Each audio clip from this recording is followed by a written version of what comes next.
The Ferrari died at 4:47 inches the afternoon, on a stretch of Route 2 that nobody uses anymore. Elena Hartwell had taken the old road on purpose. She always did, when she needed to think. The freeway was faster, but the freeway was noise, 18-wheelers and brake lights, and the particular kind of anxiety that came from moving fast without going anywhere. Route 2 inches November was different. The eucalyptus trees had gone yellow, and the hills beyond them were the color of smoke, and the road curved gently through the valley like something that had been drawn rather than built. She was 36 years old, and had not cried in 4 years. She was aware of this the way a person is aware of a healed fracture, not constantly, only when the weather changed. The meeting was in 90 minutes. The Harrington Group contract was worth $42 million over 3 years, and Elena had spent 8 weeks structuring it. She had not slept more than 5 hours the previous night. She was wearing a charcoal blazer over a white silk blouse, and she had rehearsed the final 3 minutes of her closing statement in the shower that morning until the hot water ran out. The engine stuttered first. A small thing, a hiccup of hesitation between second and third gear that she almost attributed to the road itself. Then the tachometer dropped. Then the dashboard lit up in red like a face full of bad news. And the Ferrari rolled to a stop on the gravel shoulder, as if it had simply decided it was done. Elena sat for a moment with both hands on the wheel. She called her assistant, Diane. Diane said she would send someone from the dealership, but the nearest authorized Ferrari service center was 37 miles away, and traffic was backed up on 101, and realistically it would be 90 minutes, maybe 2 hours. Move the meeting, Elena said. The Harrington representative is already at the hotel. He flew in from Boston. Then push it to 7. Buy him dinner. Use the corporate card. She hung up and got out of the car. The air was cold and smelled of dry grass, and something distantly automotive oil, perhaps, or warm metal cooling. The valley spread out below the road in shades of ochre and gray. There were no other cars. There was, in the distance, what appeared to be a garage, a low white building set back from the road with a hand-painted sign she couldn't read from here. She was looking at her phone, calculating, when she heard the crunch of gravel and looked up. The man was walking toward her from a truck parked 50 yards back, an older Ford F-150, dark green, with a rusted passenger side door that had been repainted a slightly different shade. He was perhaps 40, lean, with the kind of face that had been weathered rather than aged. He wore a canvas work jacket over a dark sweater, and his hands were already reaching for the pockets as he walked. The unconscious gesture of someone who carries tools and knows where everything is. Beside him, a girl of about 8, dark-haired, wearing a yellow coat that was too big for her, held his hand with both of hers and took 2 steps for every one of his. "Car trouble?" he said. Not the way people say it when they're making conversation. The way a doctor might say, "Does it hurt here?" A direct, diagnostic question. "It's being handled," Elena said. He looked at the Ferrari. Then at her. Then back at the Ferrari. And something happened in his expression that she couldn't immediately name, a kind of careful attention. Like recognition. "Ferrari 458, he said. 2011 or 2012. Launsenling Isherar. Italia or Spider. Italia." She paused, despite herself. "How can you tell from here?" "Stance," he said. "Spider sits a little higher at the rear. Also the color. This specific red, it's not in the standard palette. Someone special ordered it." Elena said nothing. "I'm Marcus," he said. "This is Lily." He looked down at the girl, who looked up at Elena with the frank, unhurried curiosity of a child who has not yet learned that staring is impolite. "We were heading back from the feed store. I've got some tools in the truck. The dealership is sending someone." "How long?" She didn't answer. "An hour and a half," he said. It wasn't a guess. He'd heard the call, or heard enough of it, or simply understood that if she were willing to stand in the cold next to a dead car, she would have already solved the problem. "I'll take a look. It's up to you." Lily had released his hand and crouched down to look at a crack in the asphalt where something, a weed, improbably was growing. She did not appear to be paying attention to the conversation, but when Elena glanced at her, she looked up and said, very seriously, "Osua se ret gyoi." Then, with the practiced ease of a child who moves between worlds. "He's really good at cars." Elena looked at the man. "Fine," she said. "But don't touch anything you're not sure about." He didn't respond to the qualifier. He walked back to the truck and returned with a canvas bag that looked like it had been in continuous use for 20 years. He set it on the gravel, crouched beside the driver's door, and said, "Can you pop the hood?" She did. What happened next was not what she expected. She had seen mechanics work before the hurried confidence of dealership technicians with their laptops and their diagnostic ports. The efficient boredom of men who did the same job 40 times a week. Marcus did none of that. He stood at the front of the open engine bay and looked. Just looked. For almost a full minute, without moving, without touching anything, with an expression of complete stillness. Then he placed one hand flat on the intake manifold and closed his eyes. Lily had found a piece of chalk from somewhere. Elena had no idea where, and was drawing on the flat face of a nearby concrete barrier. A horse, it appeared to be. Or possibly a large dog. "The fuel pressure regulator," Marcus said. Eyes still closed. "But that's not the root problem. There's vapor lock in the return line. Someone changed the fuel filter within the last 6 months and didn't purge the line properly afterward." Elena said, "The dealership serviced it in August. That explains it." He opened his eyes and looked at her. "This is a 2-hour fix. Maybe less. If the fittings cooperate. And if they don't, then 2.5. He worked without narrating. That was the first thing she noticed. Watching from a careful distance, he did not explain what he was doing, or ask for her approval between steps. He worked the way people work when they have done something so many times that the process has become internal. A conversation between themselves and the object, rather than a performance for an audience. His tools were old, not vintage, just used.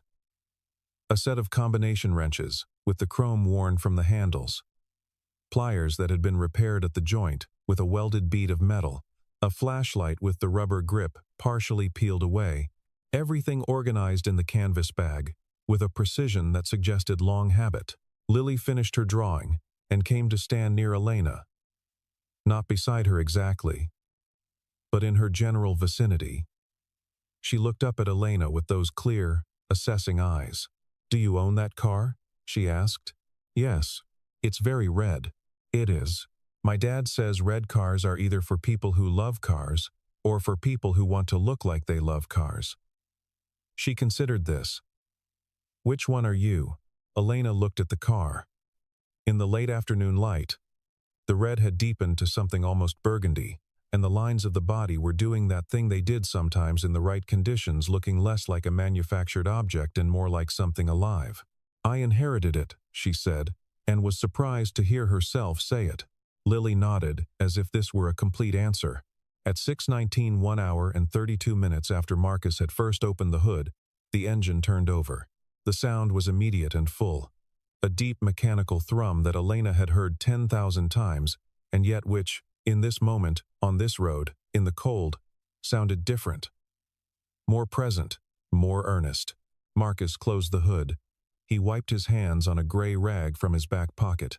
"It'll drive normally now," he said. "Better than before, actually. There was some carbon buildup I cleared out while I had access." Elena opened her purse. "How much?" she said. Marcus shook his head.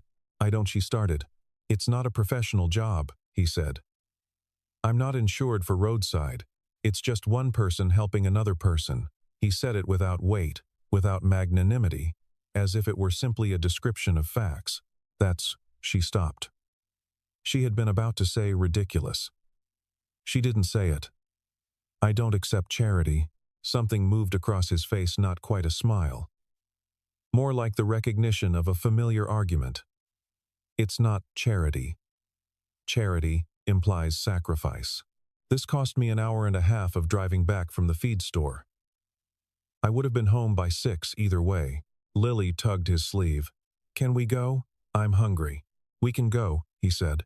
Elena watched them walk back to the green truck. Lily climbed in on the driver's side and crawled across to the passenger seat. Marcus started the engine. It needed a moment. The Ford. A brief hesitation before it caught and pulled back onto Route 2 heading north. Elena stood beside the Ferrari. The meeting, she realized, was in 38 minutes. She got in and drove south. She made the meeting. Barely. She arrived at the hotel 9 minutes before 7, with her jacket still on, and her hair disheveled from the wind. And Thomas Harrington, early 50s, Dartmouth, the kind of deliberate handshake that announces itself, looked at her with the particular expression of a man who is deciding whether to be offended. She sat down and closed the contract in 41 minutes. Afterward, in her car, she should have felt the thing she usually felt. The clean, cool satisfaction of a completed task. Like a door clicking shut, she felt instead something mildly unfamiliar. A kind of residue she couldn't identify. She drove home on the freeway this time. She did not take Route 2. In her garage, a 3-car space beneath her house in Brentwood, climate-controlled, with lighting she'd installed specifically for looking at the Ferrari, she parked and sat and looked at the car through the windshield of her Range Rover for a longer time than she intended. The Ferrari had belonged to her father. His name had been Robert Hartwell, and he had been a mechanical engineer of the obsessive, particular variety, the kind of man who built things with his hands, not because he lacked the money to pay others, but because he could not trust anyone else to understand what he was building. He had worked for 3 years at Apex Dynamics, a small but well-funded advanced engineering firm in Pasadena, before leaving under circumstances that Elena had never fully understood. She had been 16 when he left. Not left the firm, left. Drove to work one morning in October, parked his car, and never came home. The police had found no evidence of foul play. His accounts had not been touched. His passport had not been used.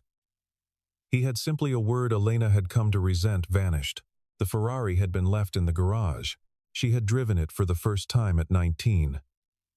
After getting her license, and her mother had cried watching her pull out of the driveway. Not from sentiment, but from fear, because the car was worth more than their house at that point. Elena had sold the house 3 years later to pay for her MBA and her mother's care home, but she had kept the Ferrari. She had never been entirely sure why. Now she got out of the Range Rover and walked around the Ferrari in her heels, slowly, as if looking for something she'd dropped. The engine ran smoother now. She had noticed it on the drive home, a responsiveness she had not been aware of missing until it was restored, as if the car had been speaking with a slight impediment and had only just been understood. Someone changed the fuel filter within the last 6 months and didn't purge the line properly. The dealership in August. She had authorized a standard service oil, filters, brakes, the usual. She had not asked about purging fuel lines. She had not known to ask. Marcus had known from 15 feet away. She went inside and opened her laptop and typed Ferrari 458 Italia fuel vapor lock return line into a search engine, and spent an hour reading. What she found confirmed everything he had said, with a precision that suggested he had not guessed, but known not estimated, diagnosed. She read 3 more articles about the 458's fuel system and understood, by the end of them, that she had been looking at an engine for 12 years without seeing it. She called her assistant at 9:30. "Diane," she said, "I need you to find someone for me." She drove the Ferrari for 5 days before she did anything about it. She took it to work twice. She drove up into the hills on a Saturday morning. The long curves above Mulholland. The kind of road the car was built for, and she felt the difference clearly enough that she stopped once to sit with it pulled over at a scenic overlook, with the engine idling, listening. She had owned this car for 17 years, and she had never described it as listening back. She was describing it that way now, internally, without meaning to. A colleague, Dennis, who worked in her building and drove a vintage Porsche 911, saw the Ferrari in the parking structure and made his usual appreciative noises, and then stopped. "Did you tune it?" he said. "Service in August." "No. That's not. It sounds different." He walked around the front. Lower. More even. Like someone corrected the balance. He frowned. "Who did the work?" "A man I met on Route 2. Dennis looked at her. You let a roadside guy work on your Ferrari. He fixed it in an hour and a half without diagnostic software. Dennis was quiet for a moment. What's his name? Marcus. She paused. I'm looking into it. Diane had found him by then, not easily. There was no shop listing under his name. No professional directory entry. What she found was a business registration from 4 years earlier. Whitfield Restoration. Sole proprietor, Marcus T. Whitfield, registered at an address in Reseda. There was a single review on a home improvement platform from 18 months ago that said only, he fixed something 3 other mechanics said was unfixable. I won't say more because I don't want anyone else to know about him. That review had been written by a man named Gerald Foss, and when Elena's investigator called him, Gerald Foss laughed and said he'd been waiting for someone to ask. He fixed a 1,967 Lamborghini Miura that 2 Italian specialists had given up on, Foss said. Took him 4 days. Charged me $400. 400, Elena repeated. He argued about whether to charge me at all. His daughter was with him the whole time. She was doing homework on a folding table in the corner. Elena drove to Reseda on a Tuesday morning. The address was a residential street with a mix of small houses and 2-car garages.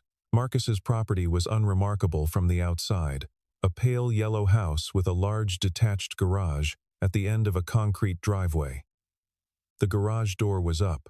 Inside, she could see 2 vehicles, a partially disassembled BMW from the early 80s and something older, possibly a Triumph, that she couldn't fully identify. She parked the Ferrari on the street. Lily saw her first. The girl was sitting on the front step with a library book open on her knees. And when Elena walked up the driveway, she looked up and said, "You came back. Is your father here?" "In the garage." She dog-eared her page. "He said you might come." Elena stopped. "He said that?" "He said, someone might come about the car. I figured it was you because you were the only person he helped recently." She stood up and looked at Elena with frank assessment. "You're wearing different shoes than before. These are better for walking." Elena looked down at her flats, then at Lily. "Will you take me to him?" she said. Lily led her into the garage. Marcus was under the BMW, on a rolling board, visible only from the waist down. The garage was clean in the way a working space is clean, organized rather than sterile. Everything in a defined place. The floor swept, though not mopped. The smell of penetrating oil and dry metal. "Miss Hartwell," he said, without emerging. "How did you know my name?" "Ferrari Italia, in that specific custom red," he said. "I had some time to look into it. Previous registered owner was Robert Hartwell, deceased or presumed. You're his daughter." He rolled out from under the BMW and stood up. He was wiping his hands on the same gray rag as before. "I need you to look at the car again," Elena said. "Why?" She hadn't expected the direct question. She had expected the acquiescence of a service professional. The reflexive, of course, what seems to be the problem. She found herself saying the true thing, which surprised her. "Because you saw something in it that I didn't." Marcus looked at her steadily. Lily, in the doorway, said, "Bo." He looked at his daughter. "All right," he said. "Drive it in." He worked differently this time. More slowly, more deliberately. With the manner of someone who is not so much repairing a thing as reading one, Elena stood to the side and watched. She had brought coffee 2 cups from the place 3 blocks over that she'd spotted on the drive-in, and she placed one on the workbench near him without comment. He didn't acknowledge it for 20 minutes and then drank it without looking up. Lily sat at a folding table in the corner working through what appeared to be a math worksheet with the focused indifference of a child who has made peace with homework. "The frame welds," Marcus said, half to himself. Here and here he indicated 2 points near the firewall. "These aren't factory." Someone added reinforcement. "Custom work, good quality." Whoever did it knew what they were doing. Could it have been a repair? Elena asked. Not a repair. There was no corresponding damage. These were additions. He moved to the interior and removed the lower dashboard panel with practiced efficiency. And in here, he stopped. Elena moved closer. In the space behind the removed panel, where there should have been only the standard tangle of wiring harnesses and climate control cables, There was something additional, a small assembly mounted to the firewall, perhaps 8 inches square, made of what appeared to be brushed aluminum. It was neatly integrated, not jammed in, not taped, but properly bracketed, as if it had been installed during original assembly. "That's not stock," Elena said. "No. What is it?" Marcus reached in and traced the edges without touching the device itself. "I don't know yet," he said. "But it was installed by someone who understood this car's architecture well enough to integrate it invisibly. This isn't amateur work. Whoever did this spent time with engineering drawings." Elena sat down on a work stool that Lily had silently placed behind her at some point. "The car was my father's," she said. "I know. He was a mechanical engineer. He worked at Apex Dynamics in Pasadena. He disappeared when I was 16 in 2004. Marcus didn't respond immediately. He was still looking at the assembly. "Did he work on this car himself?" he asked. "I don't know. He always serviced it at the dealership." But she stopped. "He used to say things about it. When I was a child, he called it the Keeper. I thought it was just a name, something he said because he liked it." Marcus finally looked at her. "I need to open this," he said. "It's not a simple bracket removal. There's a mechanism, a locking system. If I force it, I could damage what's inside." "What do you think is inside?" "Something your father wanted to protect," he said. "And something he wanted someone to eventually find. He spent 3 days studying the mechanism before he touched it." Elena knew this because she came back both subsequent days, which she had not planned. She had meetings rescheduled, and a quarterly review to prepare for, and a call with her legal team about a subsidiary restructuring. And she came back anyway, for reasons she did not fully examine, parking the Range Rover down the street and walking up the driveway past Lily's rotation of outdoor activities, reading, drawing, a brief and serious phase with a jump rope, and into the garage where Marcus was measuring, photographing, sketching on graph paper with a mechanical pencil. He spoke to her differently now. Less formally, more directly, as if some social calculation had been silently completed and set aside. He explained what he was doing without being asked. He asked questions about her father, about the timeline of the car's history, about what she knew of the work Robert Hartwell had done at Apex Dynamics. She told him more than she'd told anyone in years. Apex Dynamics worked on advanced drivetrain systems, she said. On the second day, sitting on her usual stool with a coffee that Lily had made improbably competent at this, for an 8-year-old. "My father's specialty was what he called embedded mechanical logic. Ways of integrating information, carrying structures into physical systems." He said. She paused. "He said that a good machine should be able to tell its own story, if you knew how to read it." Marcus put down his pencil. "Embedded mechanical logic," he said, as if tasting the phrase. "I didn't understand what it meant when I was a child. I think I do," he said. "And I think I know what's in this car." On the morning of the 4th day, he called her at 7:15 and said, "Come this morning. Bring coffee." She was there by 8. He opened it without tools. That was the thing she would remember afterward. Not the contents, not the revelation, but the manner of the opening. He had spent 3 days understanding the locking mechanism, and in the end he opened it with 2 fingers and a quarter-turn rotation, the way a safe opens when you finally know the combination. No force, no drama, just understanding applied. The compartment was small, perhaps 6 inches by 4, recessed into the assembly. Inside, cushioned in a material that looked like high-density foam, cut to exact dimensions, was a flat piece of brushed steel, approximately 4 inches by 3, perhaps 2 millimeters thick. Marcus lifted it carefully and held it under the work light. Elena stood beside him. On one side of the steel piece, etched with what appeared to be a jeweler's tool, fine, precise, clearly done by hand, was a grid of symbols, technical notation, tolerances, material specifications, what appeared to be a 3-part reference number. The work was meticulous. Whoever had done it had taken their time. On the other side, in the bottom right corner, 3 words and a date. ERH, der 14. November 2003. Robert Hartwell, November and Part Bless, 2003. 11 months before he disappeared. Elena was not aware of sitting down.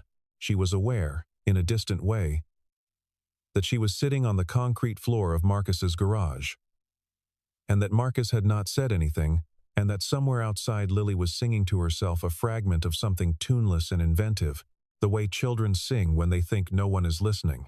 She held the piece of steel in both hands. The etching caught the light in small, bright lines. Her father had been here. Not here, in this garage, but here, in this moment. In the intention of it, the deliberate creation of a hidden record, the trust that someone would eventually have the patience and the knowledge to find it.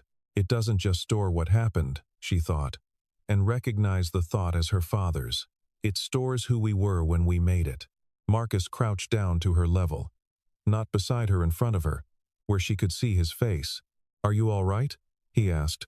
She looked at him. "He made this," she said. "Yes.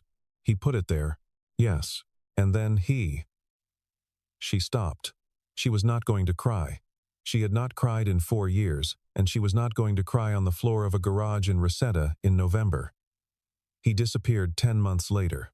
"I know," Marcus said. She looked back at the steel piece.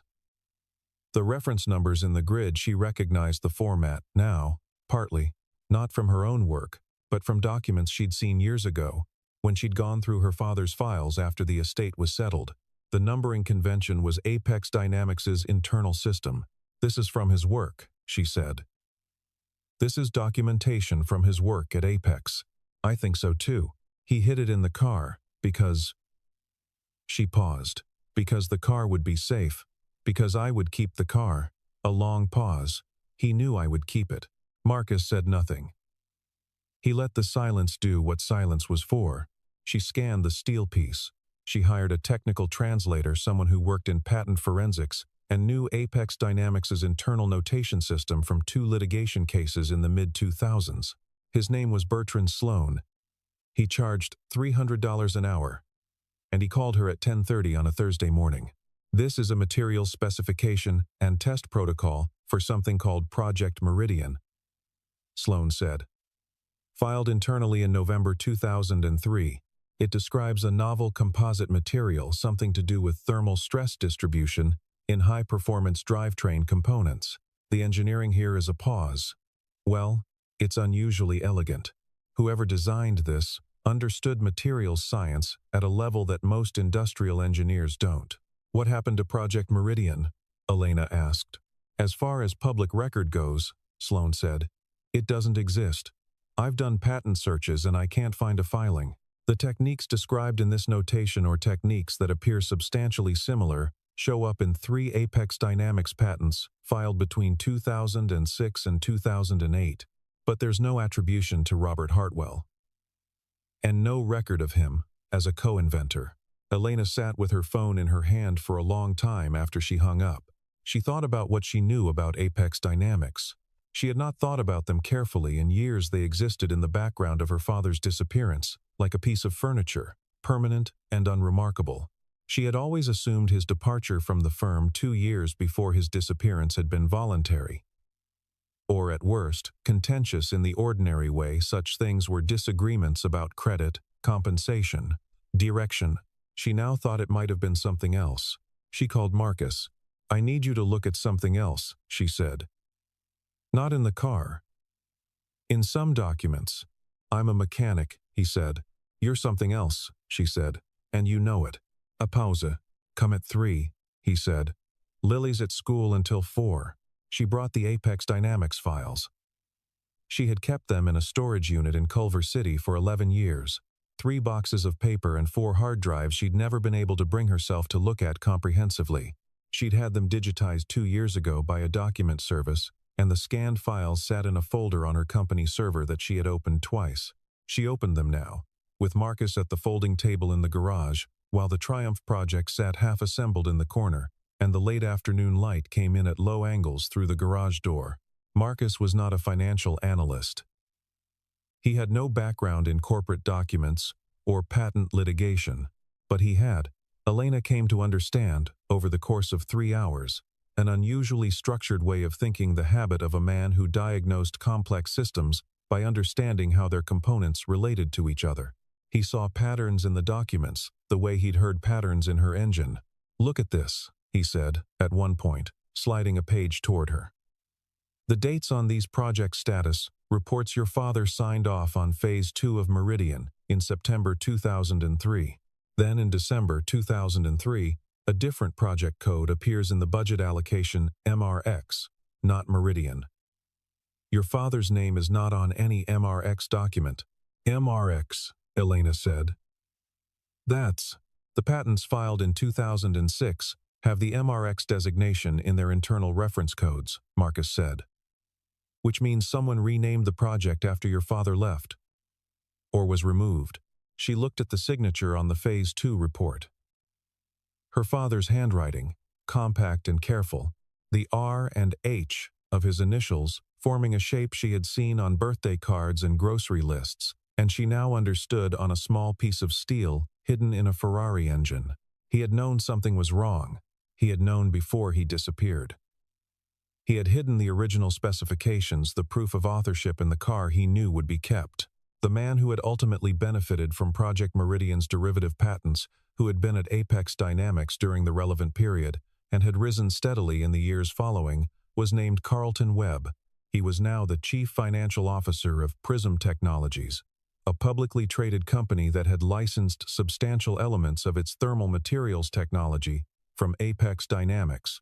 Prism Technologies was, Elena noted with a slow, cold recognition, one of the subsidiaries in a portfolio company that had recently been in acquisition talks with her own firm. She had been scheduled to meet with Prism's CFO in 6 weeks. With Carlton Webb, she sat back in her chair. "This is not a coincidence," she said. "No," Marcus agreed. "He's been near my firm before. 2 years ago, there was a consulting engagement." She stopped. "He would have had access to information about my position, about what I owned. He might have known about the car," Marcus said. "He might have been looking for it." Elena thought about the past 2 years. The acquisition inquiry that had come through an unusual channel. The consulting firm that had shown particular interest in her personal holdings as part of due diligence. The service appointment in August standard dealership service. She'd booked it through a concierge program she subscribed to. She called Diane at 8:30 that night. "The August service," she said. "The concierge booking. Who made the appointment?" Diane was quiet for a moment. "The appointment came through the Platinum Care platform. You authorized it in July." "I know I authorized it. Who scheduled it? What's the name on the service order?" A longer pause. "Typing. The service advisor was listed as Regis Automotive Group. But the scheduling contact, the person who coordinated the pickup and drop-off." A pause. "The name on file is Carlton Webb." Elena stood in her kitchen, very still. Her father's car had been in Carlton Webb's orbit in August. Someone had serviced it, had looked inside, had perhaps found nothing because the compartment was, as Marcus had demonstrated, extraordinarily well concealed, but someone had tried. She did not go to the police first. She went to Bertrand Sloan, the patent forensics expert, and she asked him what was needed to prove prior inventorship in a disputed patent claim filed 20 years ago. "Contemporaneous documentation with original signatures," he said. "Technical specifications in the inventor's own notation, dated before the patent filing. Ideally, something that can be forensically dated material analysis on the substrate." "I have a metal plate," Elena said. "Steel, hand-etched. Dated November 2003. Sloan was quiet for a moment. "Engraving can be forensically dated within a few years," he said. "Steel composition can be traced to manufacturing batches. If the plate is genuine, it is, then you have something," he said. "Depending on what the specifications describe, you could have the basis for a patent invalidity claim, which in turn, if the patents were licensed for commercial use, becomes a significant financial matter." "How significant?" He named a number. Elena called Marcus. "I need one more thing from you," she said. "What?" I need you to testify. About what you found. About how you found it. And where it was. And what condition it was in. I need a technical witness who can explain to a court or to a board what those specifications mean and how they relate to what's in the car. A pause. I'm a mechanic, he said. You keep saying that, Elena said. And it keeps being true the way a partial truth is true. What else are you? A longer pause. I went to Caltech, he said. Mechanical engineering. Class of 2005. I left before my dissertation. He paused. My wife was ill. I came back to California. I needed work I could do near home, with flexible hours. Elena said, and when she died, the silence on the line was not uncomfortable. It was the silence of a fact that had been absorbed rather than avoided. By then, he said, I'd been doing this for 3 years, and I was good at it. And Lily was 4.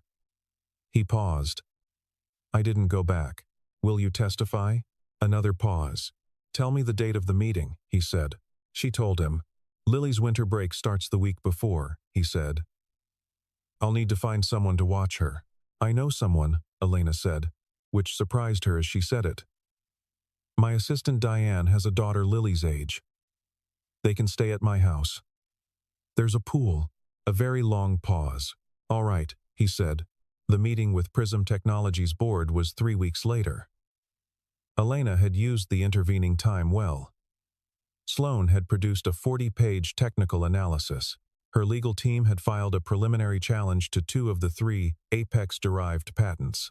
The forensic dating of the steel plate had come back with a probability range of 1,999, 2007, consistent with the November 2003 date, with the steel composition matching a batch produced by a California mill that had ceased operations in 2006. Carlton Webb arrived at the meeting with his own lawyers, which told Elena he had known something was coming.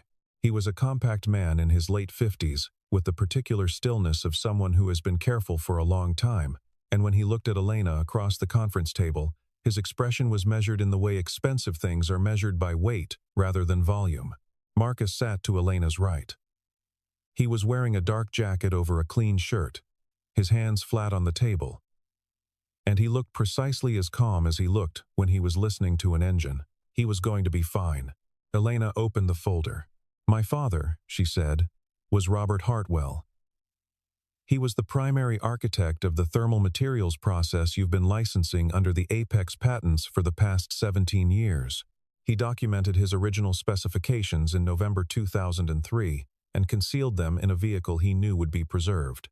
We have the documentation, we have forensic dating, and we have a technical witness who can explain every element of the comparison between my father's specifications and your licensed material. She slid 3 pages across the table. I'm not here to litigate, she said. I'm here to correct the record. My father's name will be restored as co-inventor on the relevant patents, with appropriate compensation structured from the commercial licensing revenue to date.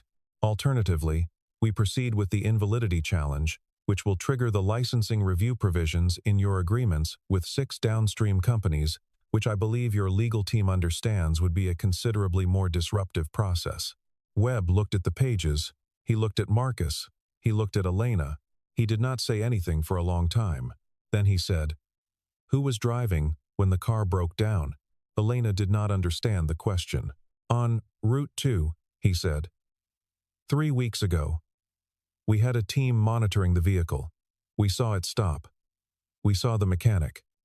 He looked at Marcus. "We didn't know who you were. Just a man on the road," Marcus said. Webb looked back at Elena. His expression was the expression of someone calculating a very large number. "I'll need to speak with my legal team," he said. "You have until Thursday," Elena said. They settled on Wednesday. The terms were specific. Robert Hartwell's name would be added to the 3 patents as co-inventor, contingent on no disclosure of Apex's original role in the suppression of his authorship. A condition Elena's lawyers negotiated down to a brief and carefully worded public statement, acknowledging previously overlooked attribution A financial settlement was structured. Elena's firm received it in trust for a foundation she established in her father's name, directed toward engineering education programs at underfunded schools in the Los Angeles area. She drove to Reseda on a Thursday afternoon in early December. The garage door was up. Marcus was working on the Triumph. It was further along now, the engine reassembled, the frame straightened and primed. He didn't hear her pull up. He was under the car. Lily was on the front step with a different library book. She had gone through approximately one per week since Elena had started coming here. Elena had noticed. She was currently working through a collection of short stories that looked significantly above grade level. "He's under the Triumph," Lily said, without looking up. "I see that." Elena sat on the step beside her. "What are you reading?" Lily held up the cover. "Oh, Henry, Complete Stories." "He's good," Elena said. "The endings are funny," Lily said. "Not, haha, funny. More like the other kind. Ironic." "Yeah." She turned a page. "Are you going to give my dad a lot of money?" Elena considered this. "I'm going to try," she said. "He'll say no." "I know. He always says no. Mr. Foss tried to pay him extra, and he said no." She looked up. "He says the job is the payment." "I know he says that. Do you understand it?" Lily asked, with the genuine curiosity of someone for whom understanding was more interesting than agreement. Elena was quiet for a moment. "I'm starting to," she said. Marcus rolled out from under the Triumph. He saw Elena and stood up without apparent surprise. He accepted the coffee she'd brought with both hands and drank it. "It's done?" he said. "It's done." She handed him the folder. "Settlement documents. Your name is included technical consultant. There's a fee attached." He opened the folder. He looked at the number. He closed the folder. "No," he said. "Marcus, I found something in a car," he said. "That's what I do. I don't..." He paused. "I don't accept payment for being in the right place." "It's not payment for being in the right place," Elena said. "It's payment for 3 years ago and 7 years ago. And every car you fixed for $400 when it should have been $4,000. It's..." She stopped. She tried a different approach. "My father hid that documentation because he thought someone who understood it would eventually find it. You found it. You're owed something." "I have what I need," Marcus said. "Lily needs things," Elena said. Marcus looked at his daughter. "She does," he agreed, "but not." "There's a good school in Pasadena," Elena said.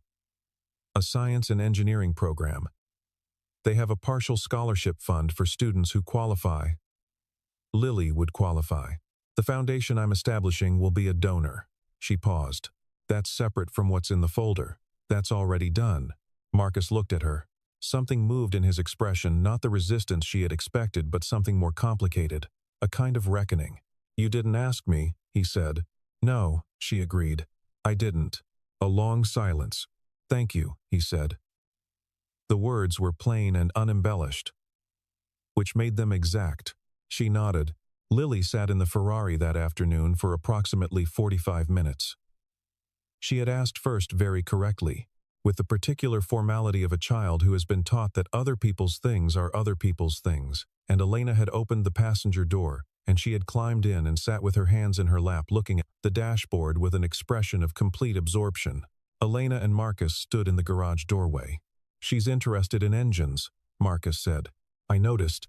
She's been reading my old Caltech textbooks. The undergraduate ones." He paused. "She's 8.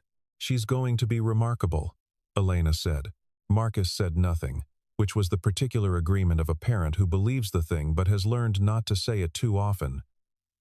Because to say it is to tempt the universe. The afternoon light had gone flat and pale. The winter light of a December day in Southern California that is not cold enough to be dramatic, but carries a certain gravity, a certain leaning toward dusk. The Ferrari sat in the middle of the concrete floor, its red deep and steady in that light. Elena looked at it. She thought about her father's hands, the shape of them, remembered from childhood, the calluses from the work he did on weekends in the garage of their house in Altadena, the patience with which he'd explained things, The way he'd said the car has memory, and the way she had not understood what he meant until now, until this moment, standing in a stranger's garage that was no longer entirely a stranger's. The car had kept it. 20 years, 3 owners mechanics. A dealership in August that had looked and not seen, and the car had kept it. Because he had built the keeping into the car, because he had trusted not in luck, not in circumstance, but in the eventual arrival of the right kind of attention. What will you do with it? Marcus asked. The car. She had thought about this. Keep it, she said. Drive it. Good. But I want to understand it now, she said. Really understand it. The way you do. She paused. Will you teach me? He looked at her sideways, not quite a smile, closer to the expression he'd had the first time she'd offered him money. The expression of someone deciding whether to take a thing seriously. That's a long project, he said. I have time, she said. Lily climbed out of the Ferrari and stood beside it with her hands on the roof, looking in through the windshield at the dashboard. She said something to the car. Elena couldn't hear it, some private remark, and then patted the roof once and walked back toward them. It's very clean inside, she said to Elena, which was clearly the highest praise she could offer. Like someone took care of it. Someone did, Elena said.